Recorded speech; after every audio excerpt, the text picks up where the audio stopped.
Today we're talking about dangerous words. And you go, well, what in the world is a dangerous word?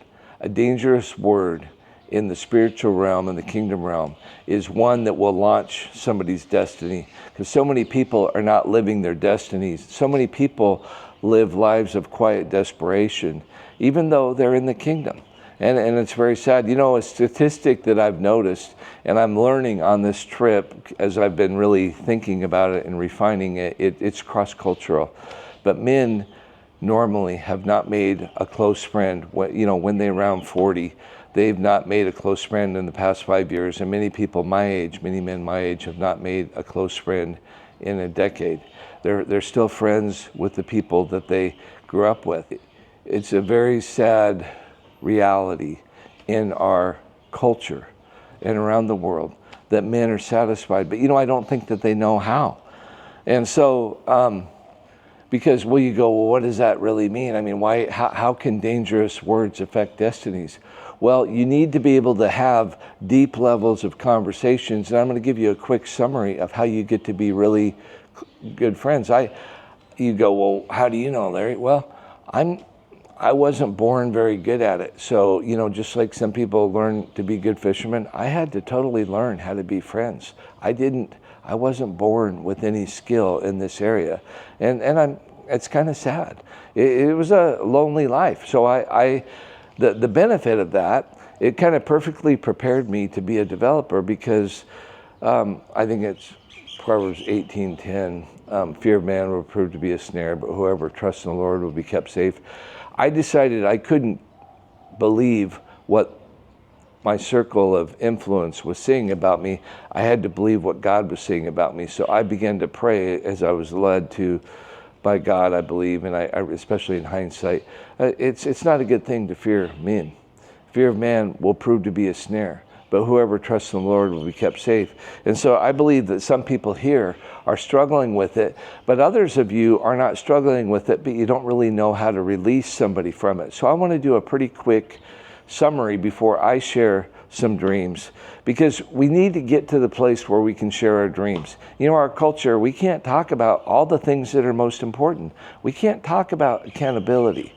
When's the last time you heard a sermon about accountability and really lived it out? And what people have these minds of accountability, I don't really want to be what they might think accountability is.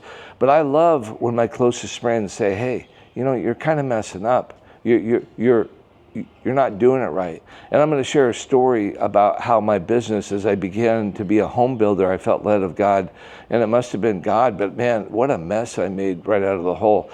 And so God gave me a dream, but I didn't know how to live out the dream. And so it almost killed me, And so some have lost their dream and they don't really like to admit it. Some have lived their dream, and this is really sad, but it wasn't God's dream. And some haven't even dared to dream. And they believe a lie, that men are not called to dream. I believe that we are called to dream. And I believe, my next boat, the name of and it's going to be a big boat. And some of my friends from this channel are going to get to ride on it. And it's going to be called Destineer. I'll write it, Destineer, made up a word. Because I want to help God release people's destinies. I believe people need to have a dream. They need to fight because life is so hard, it'll just kick the life out of you.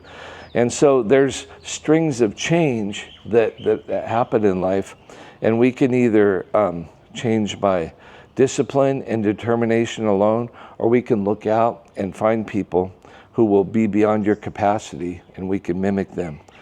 And that's really like what fishing guides do. They take people beyond their level of current skill. And so Destineers help people. They don't help them catch bigger fish, they help them catch bigger dreams. I want to be a Destineer. I believe I am a Destineer. But I want to help you with your destiny, and I want to help your friends, and I want you, more importantly than me being the one that does it, I want you to learn how to do it. And so I'm going to do a quick story, and I'm probably going to draw this out, and I may do this at a later time. I believe that God is calling believers to a higher level of intimacy. And it's a dangerous because it could be used inappropriately. You know, to be honest, I was thinking about it. This is how I won my wife. Some of you, you know, I was late to get married. I didn't want to wait till I was 30 to get married, but I learned through my 20s how to have friends. These dangerous words, men need to use these words on men. Men need to reclaim friendship, and it's a tool so that you can gain a level of intimacy and move towards accountability and experience koinonia, which is, you know, high level biblical friendship. Our culture sucks at high level friendship, where there's accountability, where there's true love, where you know people's greatest fears and their biggest dreams. We need to master this topic. And I'm no master, but I have had some level of success, and I want to offer a paradigm so that you can look at it and you can try it and you can see if it could help you, because I'm not using it telling you so that you can manipulate other people. I want you to be able to help somebody to meet their destiny, to run hard and accomplish all that they're called to do. So I'm going to draw some charts, I'm going to show you, and then on the other side of it, I'm going to share my dreams with you. Okay, so I'm going to draw a quick diagram of friendship. It's like a baseball diamond. This is home plate. So when you meet somebody, what you want to do is you want to get them to home base. Home base is a high level of quality of friendship. I would say that few men ever get past third base, and this is the secret spot right here. From here to here is where you want to be. And I believe this is where God wants us to be. This is koinonia. And how do you get there? How do you become a skillful friend maker? This is also a way that you recruit mentors. And so to get to first base, you need to initiate. You need to show interest in other people. And this is acquaintances. You know, I'm not a great speller like this, so, but you know, you can ask a name, a career. Men always ask other men what their careers are and their home, where from. These are non-threatening questions that you can ask anybody. That's how you get to first base. Notice that your goal isn't to talk about yourself. You could say, hey, my name is Larry. What's your name? Where are you from? And what do you do there? And so that's what you do. That's first base. To get to second base, these are more like what most people have for neighbors. You know what their names are, and so you get a little bit deeper, and you learn about their family. You learn about their hobbies. I'm going to push it a little bit. It's their accomplishments.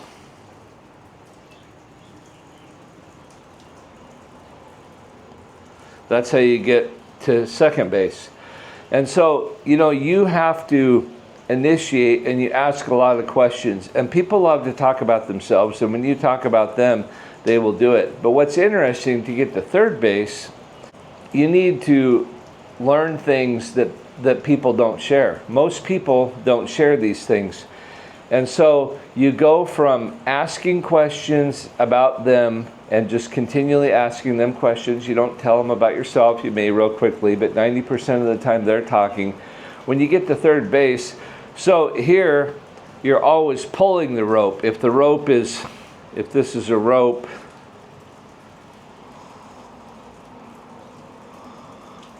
these you pull with these questions.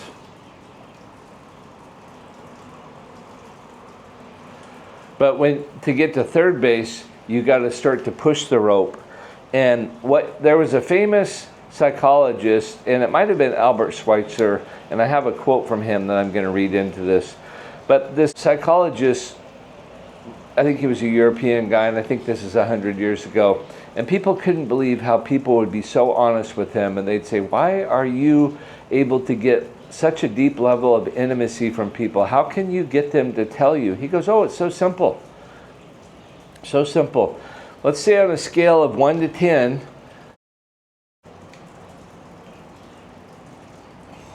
this is acquaintances, this is neighbors, and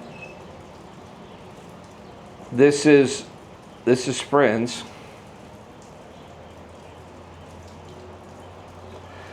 If you want to get somebody from a 4 to a 7, you need to go to an 8 level of intimacy and talk to them.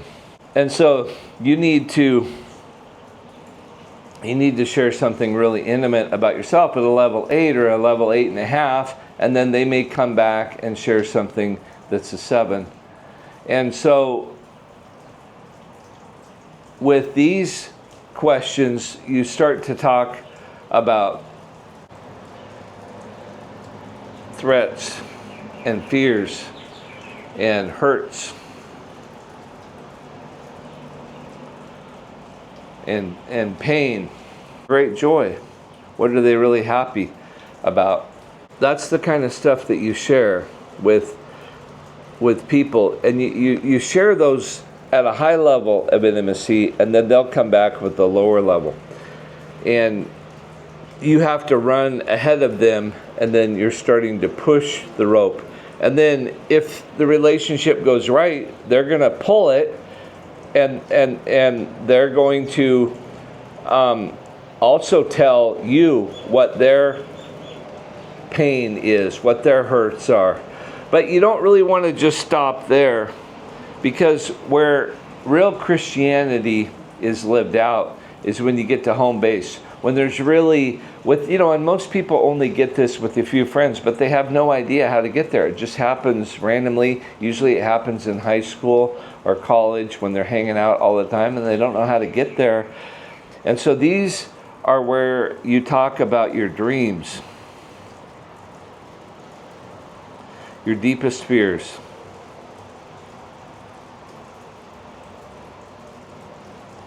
This is where accountability happens.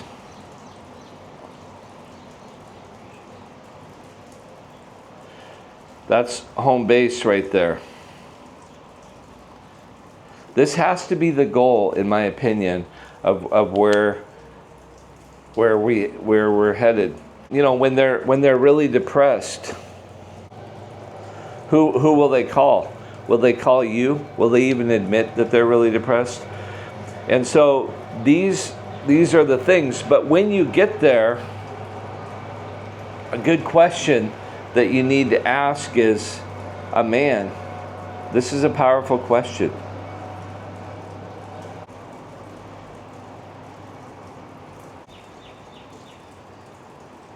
What are the dreams the devil has kicked out of you? When you can ask that question with an expectancy of them responding, that's when real koinonia happens. Hey, I'm going to share a dream I have, and maybe it'll be something that you'd like to participate in also. This dream started nearly 20 years ago, a few years into my first company. When we began Wood Development LLC, I had two good friends who took me out to lunch. They could see I was kind of struggling as a home builder. I hadn't done it before.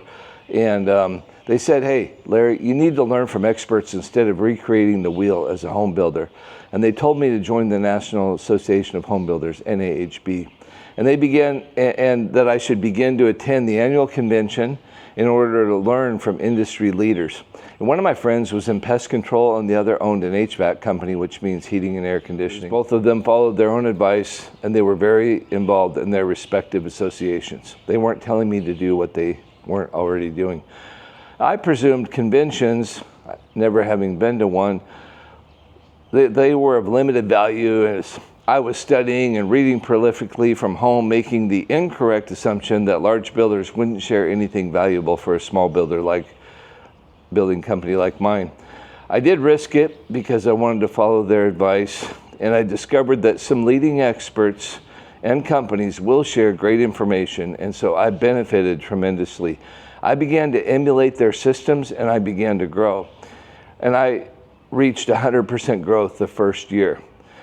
I got excited when I discovered that the NAHB has a peer mentoring program known as Builder 20 Clubs. These groups are expensive to participate in and difficult to gain access to because of their popularity among home building insiders. Though a secular program, it was really more of a top-level discipling situation, and somehow I got accepted into the very first Builder 20 group targeting 55 plus or empty nesters. The NAHB, National Association of Home Builders, offers these small groups that meet biannually with up to 20 companies per group. While in the group, I became a millionaire, and with God's help, we grew our business 65x. Our net income 65x in about a 3-year period. More importantly, I learned how to grow beyond my individual capacity as I implemented their systems, checks, and balances. Now, these were not Christians, but they treated me with respect and integrity, challenging me to outgrow what I could have done on my own. I've wondered ever since, why isn't there something like this inside the church for Christian businesses, kingdom businesses? I realized it would take a lot of resources and it wouldn't be cheap, but it would be life-changing for all involved. Let me tell you more about what I did in this group before I tell you what I hoped to be a part of. I hope that you can maybe help me.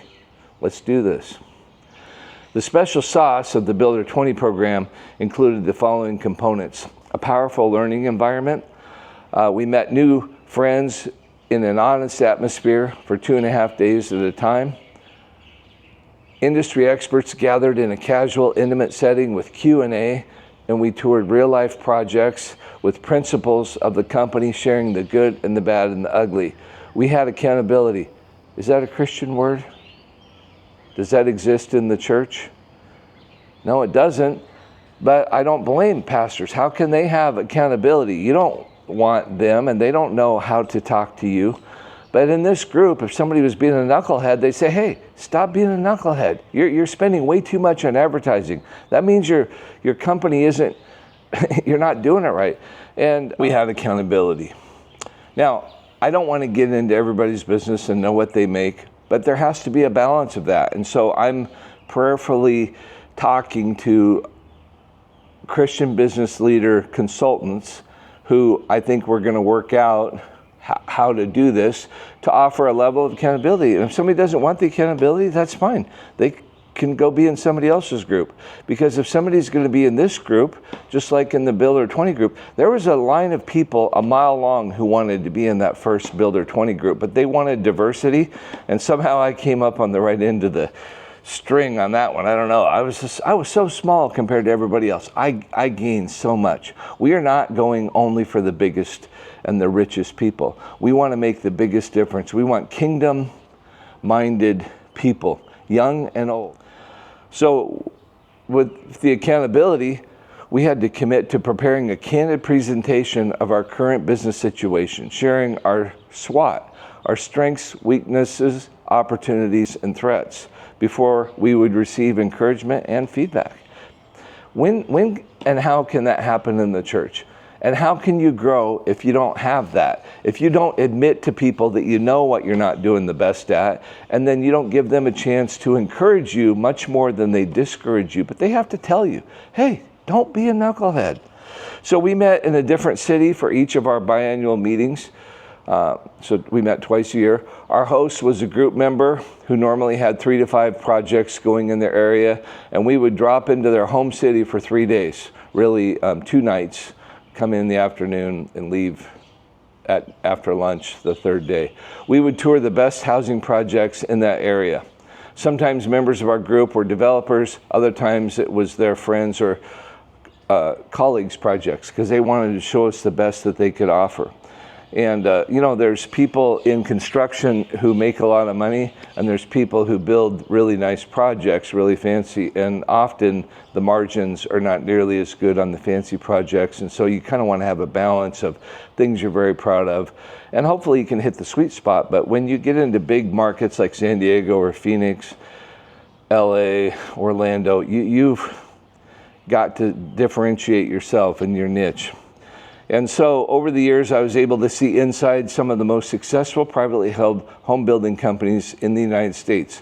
I toured in Phoenix, Orlando, Denver, Virginia, Massachusetts, and Indianapolis. I got to see what their income and their expenses were, what their site development costs, what their land cost, what their construction costs, what their marketing costs, and the cost and profit per home. In addition to learning about each builder in our group, we were exposed to the best national architects and designers. They would come for very little compensation because they were motivated by the opportunity to present their wares and offer consulting for a day in the hopes that one or two from our group would use them on a coming project.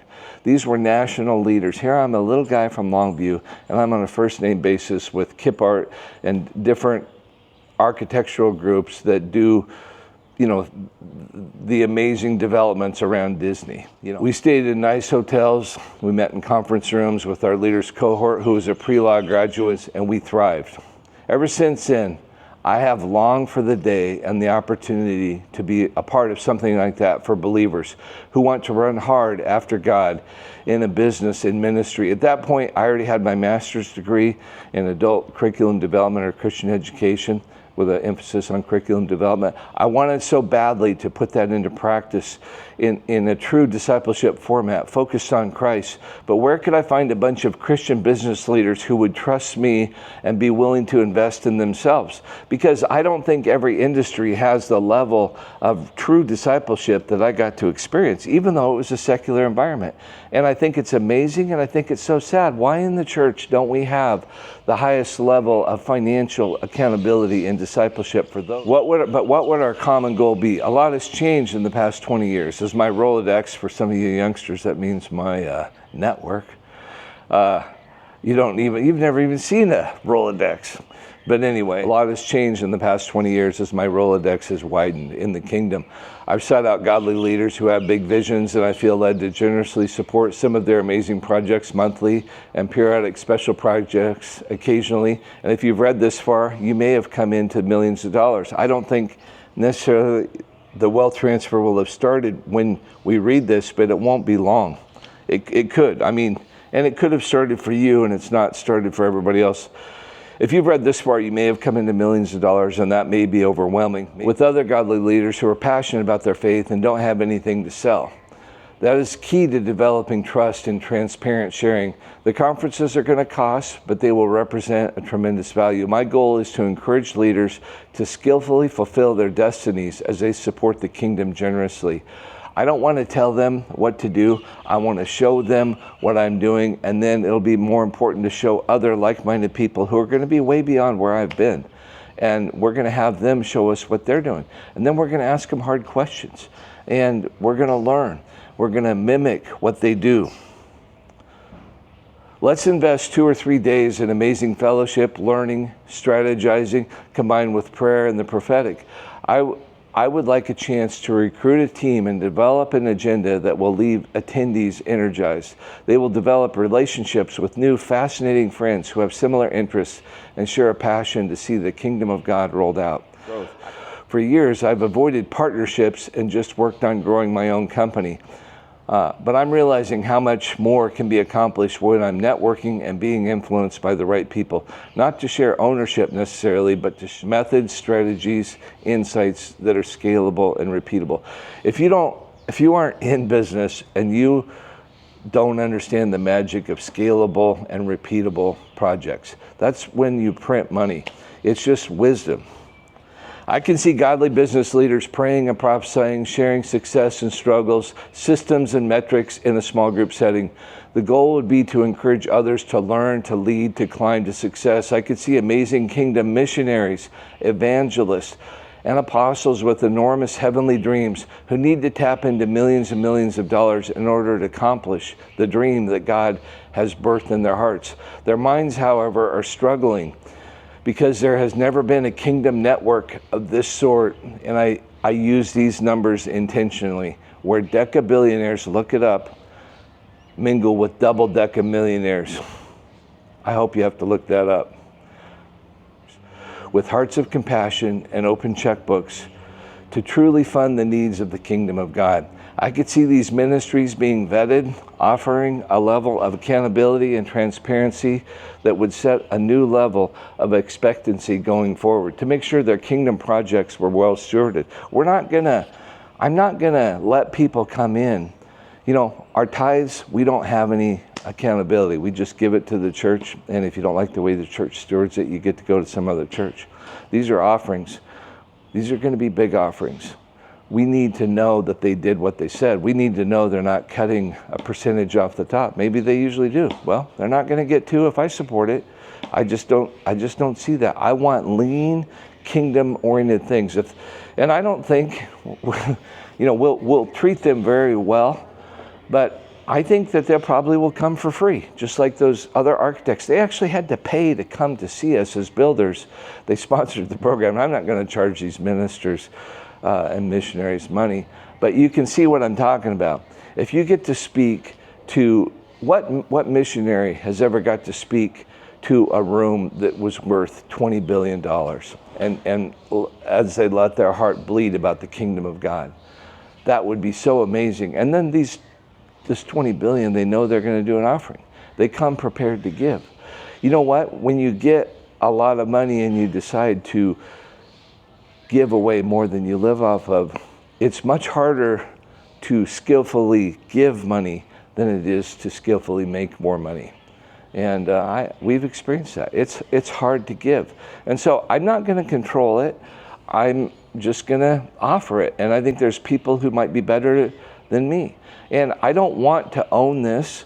I mean, I am going to own the company. I'm not going to live off any of the proceeds. I feel like I need to make a reasonable profit. It'll be a transparent profit. I would show you what the fees were and what the costs were. And if you do a business and you don't make a 10% margin, you don't have any business doing that business. So that's kind of the margin, 10 to 15%. That's just smart. You know, if I only made that much in my developing, I probably wouldn't still be a developer. So we make far more than that. And not everybody does. But that's just what God has called me to do. I don't do things for a 3 or 4% margin. There will be lots of goals to accomplish over the few days, including plenty of time to develop friendships, which I think is a huge part of this. You know, it's a weird thing to say, but people don't understand it. And it's not the way that I want it to be, but it's really hard to have friends that if you want to go out to, you can go out to whatever restaurant you want, and you know, for them, it's difficult to, go out to McDonald's once a week. Then it's hard to be friends. And so when you come into this money, my brother, as a pro basketball player, he would fly us most years, or at least every other year, to Europe or, someplace in the country where he was. And it was so hard on us. I'm a poor little pastor making $24,000 a year, and my brother's making $400,000 or whatever at the time, which, so he's making 20 times as much money as me, or maybe 30 times. And I couldn't eat out where he ate out. I could once a month, but that would be a bummer because then I wouldn't be able to do anything else. But that's just their daily life. And so when you come into this money, you don't want to look down on your friends, but you're going to need to find friends. You need to find new friends, and that's what we're talking about today.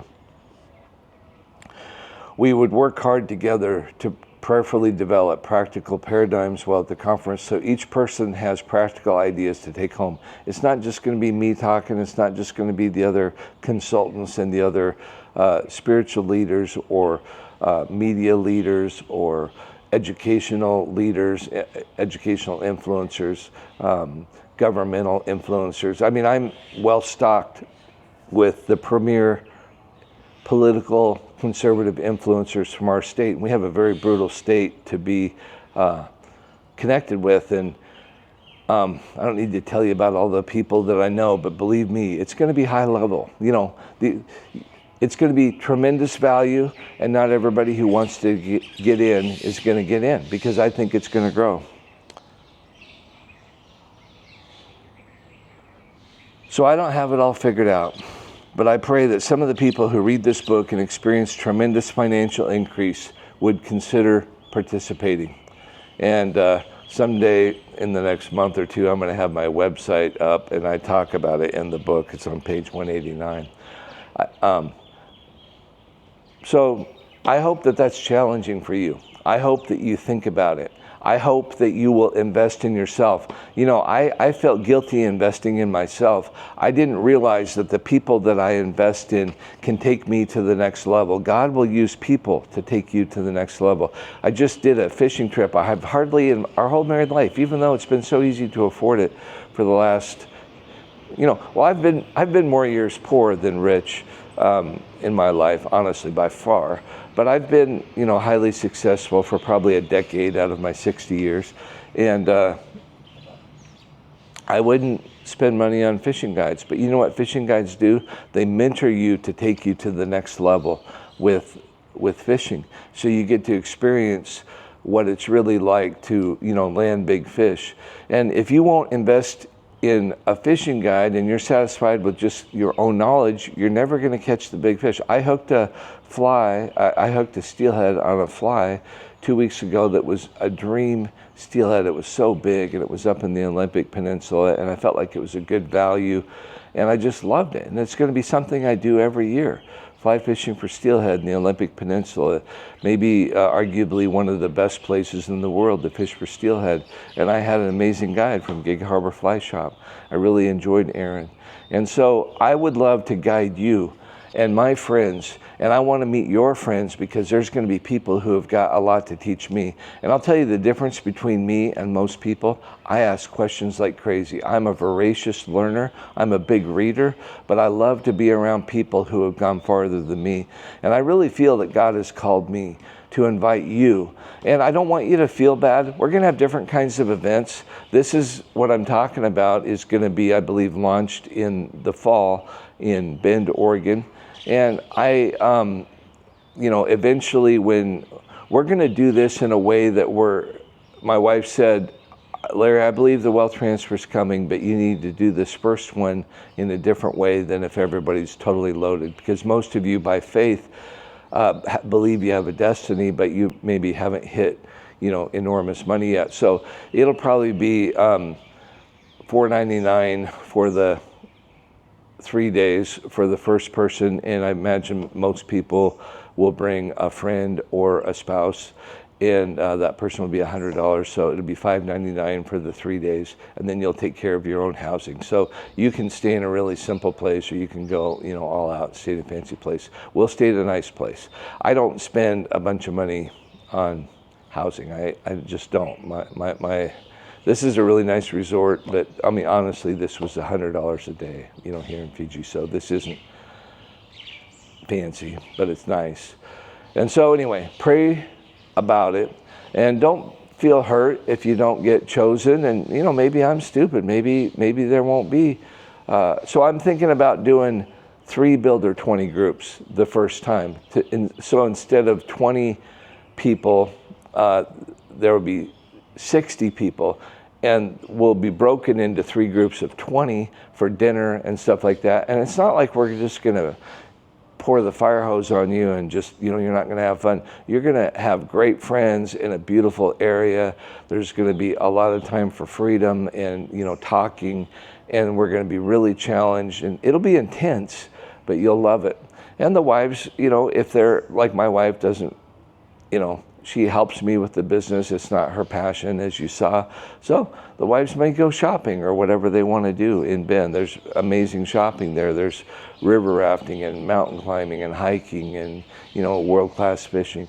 So there's all kinds of things to do. But we're going to do some other events that are just one-day events, and these I would see costing, well under $100, and they would include food. And it's just we have to get world-class speakers. That's not going to have the level of accountability that the Builder 20 group is. That's a special thing. So I want to have a few meetings before we do the Builder 20 group. And you know what? I'm going to kind of screw it up. I'm not going to get it right.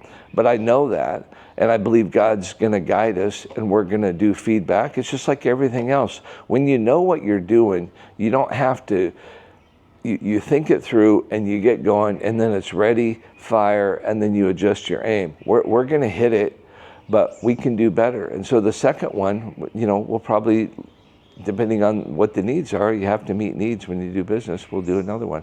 So if this isn't interesting, you probably still aren't watching.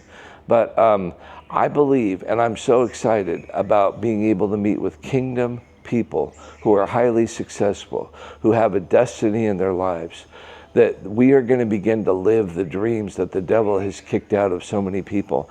And we've got a message of hope. And I believe that, the Great Commission doesn't say go into the whole world as much. There's more a context of we are called to disciple nations. And you would think that that wouldn't happen. But it's amazing. When you serve God, amazing things can happen. You can have influence with world leaders. I got to give this book to the Prime Minister of this country when we were here. Dr. Liss, one of my mentors, said, Larry, I'm telling you, the Lord told me to have you bring your book, and I want you to give one to the Prime Minister. I'm going, what in the world? That's crazy. But, he didn't really know odd. I knew I had to say something not about me, couldn't make it about me. So I said to him, Mr. Prime Minister, I'm praying for the blessings of Fiji. And I believe that the future prosperity of Fiji is going to be greatly accentuated by XRP. And you should have saw his eyes. If we were playing poker, he just went like that. And I knew not very many 76-year-olds know what XRP is. He knew. And then he went back to his military. He was a general and everything. And but I saw him when I said XRP, he couldn't believe it. And what I told him is I said, Mr. Prime Minister, I believe that XRP has a huge part of the future prosperity of your country, but some of the loudest voices are not on the right side of it, and they're being allowed to manipulate for their own benefit. And I gave him a book and I marked the page, and it happens. So we are called to influence nations. And if you read my book, on the back, I talk about Venezuela, and in page 190 and 192, about how I believe we're going to affect Cuba. My wife and I were in Hungary after the wall fell down, a few years after the wall fell down. Those people were so hungry for God. Watch what God does when these walls come down. It's going to be amazing. So I shared with you my dream. Some of you, I don't need a lot of people, and I don't need, if this doesn't happen, it doesn't happen. Then I missed it, and I could be missing it. But I'm going to go for it. I'm going to risk a amount of money that I can afford to lose. It'll be, I'm going to spend tens of thousands of dollars. I'm not going to spend $50,000, but I'll spend $25,000 to risk putting this thing together and get these people to come. And some of you will invest in yourselves and you'll want to be there. Some of you are going to really want to be there, and it'll be sad because you won't get to do the first one. I'm going to tell you, after probably a lot of the first one is going to be filled with people like me who are Caleb's, and there's Deborah's, who the Lord has said that there's a destiny on your life, and you've waited so many years just like Caleb did, and you knew that you were called to go up into the mountains and fight and take back the land that the Lord said was going to be the people of God's, and yet you had to get older and older, and you're beginning to think, I don't think this is ever going to happen. Well, there's things that are going to happen, and I think it's 1 John 3:8. It talks about Jesus came to destroy the works of the enemy. There's many things in government that have been done by the enemy, and God is going to deal with governments, and he's going to deal with dictatorships, and there's going to be such an open gospel. And I've been to the churches of Cuba, and they are a way more refined group than the Western America group. I mean, our churches are pathetic compared, and I've been to the churches in Venezuela before, after Maduro took over, but before it deteriorated. Now it's too dangerous. Big white boy like me can't go to, I can't go to Venezuela. I'll get kidnapped. But right now, but there's going to come a time when we are going to go and we're going to make a difference. And God is going to use us, and we're going to be called to invest and make money in those countries. We're going to bring businesses because they have the gospel. They don't need help spreading the gospel. They need help with the systems of society. They need help with their culture. They need a biblical culture. We need to finance a biblical culture. We need to help them with their governance. We need to help them with their education. We need to help them know how to do kingdom businesses. Hey, this is Larry, and I appreciate you watching this video today. It's pretty intense. If you have not read the book yet, I would encourage you to do it. That's really the reason I started the channel. It's funny how many of these videos are just coming out of the book, and I really think that God helped me to write it. I even enjoy reading it, and many of you who I appreciate have rated the book in Amazon. And so I just am praying for you as we prepare for the wealth transfer, and once it begins, we'll talk more about how to do it. But I want you to steward it well. I want you to live well, to please God well, that you would hear, "Well done, good and faithful servant." Thank you for coming and visiting again today.